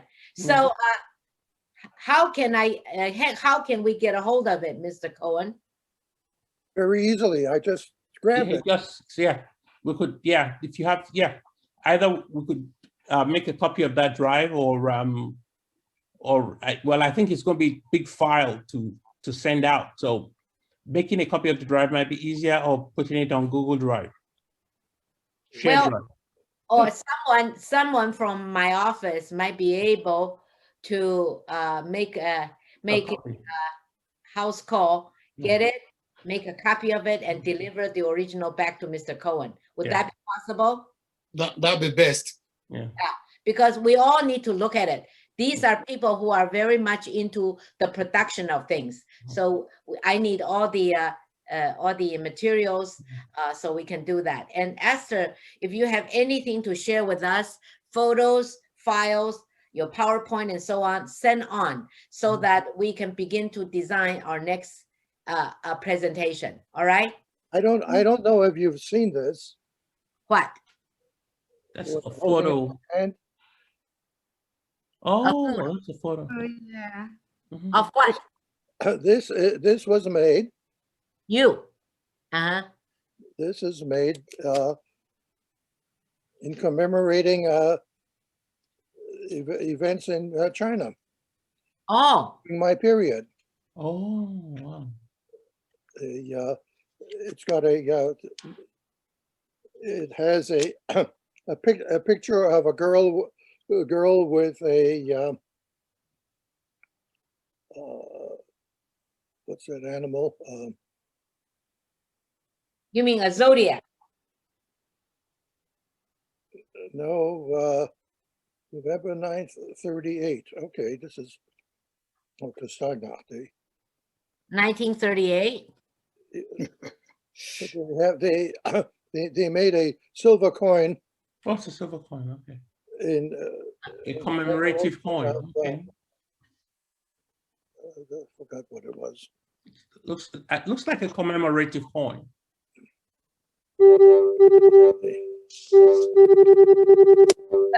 Sorry about that. I'll have to look at it carefully and see what it is. Okay, so I understand we have some work to do and we all have lots of materials, but I am most deeply interested in catching the autobiographical. Yeah, oral, yes. I Very mean, quickly too. because that's very important. Quickly, yes, and quickly too, yeah. So we'll work on that some more. And any thoughts you have? You know that Spielberg has done this. Oh yeah, he has. He started it anyway. Yeah. Are you talking about Steven Spielberg? Yeah, Steven Spielberg. He's been collecting creating oral histories as well. He started it and hasn't done very much about it lately, but he started doing that. Yeah. So who do you know anyone that we can get in touch with to find out what they have done research wise? No, I don't know. I guess it would be his company, right? SKG. Before SKG, I think they melted that down, but he was working on that under the auspices of SKG, right? Yeah. Okay, we don't have to worry. We do our thing anyway. Okay. You know, we are bring power to the max. You know that, right? Yes. Oh yeah. Work together and we will make it happen. Yeah. So I know that my staff would like to do a debriefing in a few minutes. Okay. So yes, Teju, do you have anything to say before we say goodnight to you? I'm overwhelmed. So I'm overwhelmed. All I want to do is get my hands on the Esther's book and deep down into the art and see the material there. And because why I mentioned that is that that's a reference point. From the book, we would begin to highlight and shortlist, and that can take us to various angles of humanity that we want to treat and layers of story that we want to tell. And it will point us to specifics of where we want the oral and the personnel who are going to be the protagonists in the entire documentary. So I'm looking forward to a pointer as something to drive. You're in England, right? You're in London. I am in London, that's right, yeah. And my story, I was a lecturer at the Imperial War Museum. That whole story is in my book. in the Imperial War Museum for a week or more than that. And also on the HMS Belfast, there's a whole story. You're going to love it because it's an English story. See, our story, my story encompasses the British Jewish people and the refugees and the ethnic groups that lived in China, which is interesting. Yeah. But you can be in touch with me with the greatest of pleasure. I did actually put my email address in the chat. No, don't worry. I want to connect all of you. Yes. I am good about connecting people. That's what I do. Okay, that's what I do. That's what you do very well, man. That's what I do. Okay. All right. Let's discuss it. That's great. Thank you so much, Lee. Thank you. Thank you so much. Okay.